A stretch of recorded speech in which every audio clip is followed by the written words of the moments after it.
Alrighty, welcome to Accounts Receivable. This is part 5, examples for determining the allowance for doubtful accounts based on a percentage of accounts receivable. So off we go to the Google Sheets. Let's go ahead and go to those Google Sheets. It's always good. Okay, so let's come over here and right over here. Okay, so we have YYZ Company has $500,000 of accounts receivable as of December 31st, 2025. And they estimate that 10% of the total accounts receivable will not be collected. So let's take a look at some T accounts, right? So as a reminder to us all, right, when I'm looking at this over here, assets are equal to my liabilities plus my owner's equity. Expenses, revenues, debits, and credits. Remember, assets will typically have debit balances. They are increased with debits, decreased with credits. Liabilities and owner's equity will typically have credit balances. They're going to be increased with credits and decreased with debits. Expenses will be made with debits and revenues will be made with credits. Let's go over here. So we've got accounts receivable or AR, and AR has a balance of $500,000. Now, when we go through and do this, right, that's our AR balance. It tells me that I'm estimating that 10% of a total accounts receivable will not be collectible. So what I need to do is I need to look at my allowance for doubtful accounts.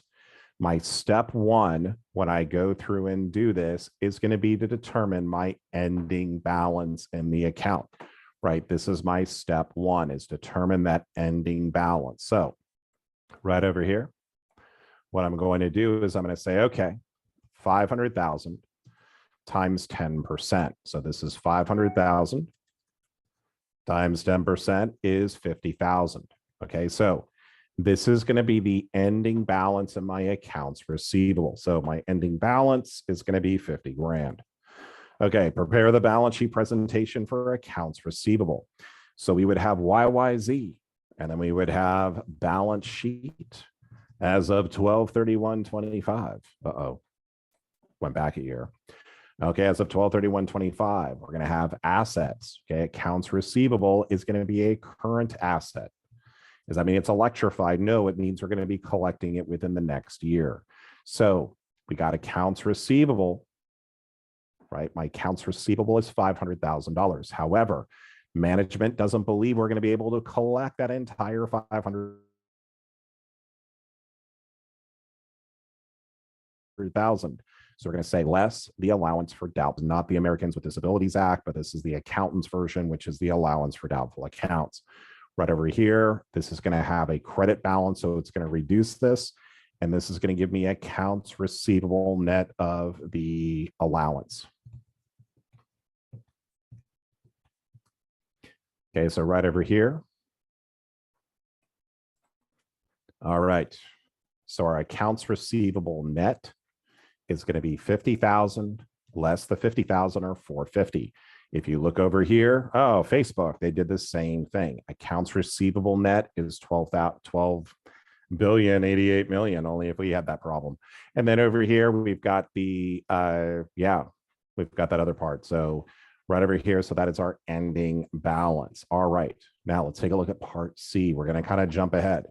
So when we go through and do these questions, the first step we're always going to do is we're going to determine the ending balance and the allowance. What we're then going to do, we should be told what the opening balance is in the ADA. Then we'll handle any kind of accounts receivable write-offs or collections of AR, but we're not quite there yet. But let's see what we have. So right over here, assuming that the ADA had a $30,000 beginning credit balance, determine bad debt expense. Now, when I go through and do this, right, if my beginning balance here was 30 and my ending is going to be 50, does 30 equal 50,000? The answer is no. If I look here, I have 30,000 plus X equals $50,000. Right? What is X going to be equal to? Well, X is going to be equal to 50,000 minus 30,000, or X is going to be equal to 20,000. I love accounting math. Okay. Okay, so over here, when I'm looking at bad debt expense, This is whatever I need to do to balance the allowance for doubtful accounts. So right over here, I'm going to go ahead and credit the allowance for doubtful accounts. And then what I'm going to go ahead and do is, well, if I'm crediting over here the allowance for doubtful accounts, for every credit, I need a debit. My debit over here is going to be to, guess what? What do we need to debit? We debit our expenses. And this is going to be bad debt expense. If I'm being asked to write this as a journal entry, I've got 12/31/25. I'm debiting bad debt expense for $20,000, and I'm crediting the allowance for doubtful accounts for $20,000. And my journal entry description is to record bad debt expense. This is always the way we go through and do it. So there we go. That's the first part. Now, we've got a separate scenario. Assume that the ADA has a $5,000 beginning debit balance. Determine the bad debt expense for the year ended December 31st, 2025. Now, the good news is that nothing, if there's just a beginning debit balance, nothing here is going to be changing. My balance sheet my ending balance isn't going to change. What is going to change, though, is I'm being told now that I don't have a beginning credit balance of $30,000, but I have a $5,000 beginning debit balance. So, now what I have to go through and do is solve for, we'll call this Y, and we'll give it a new color. Okay, so right over here. So Y minus 5,000 equals 50,000. Okay, whenever I'm this, whatever I have a credit here, minus the 5 equals 50,000. So Y is going to be equal to, if I isolate Y by adding 5,000 to both sides, is going to be 50,000 plus 5,000. Y is going to be equal to 55,000.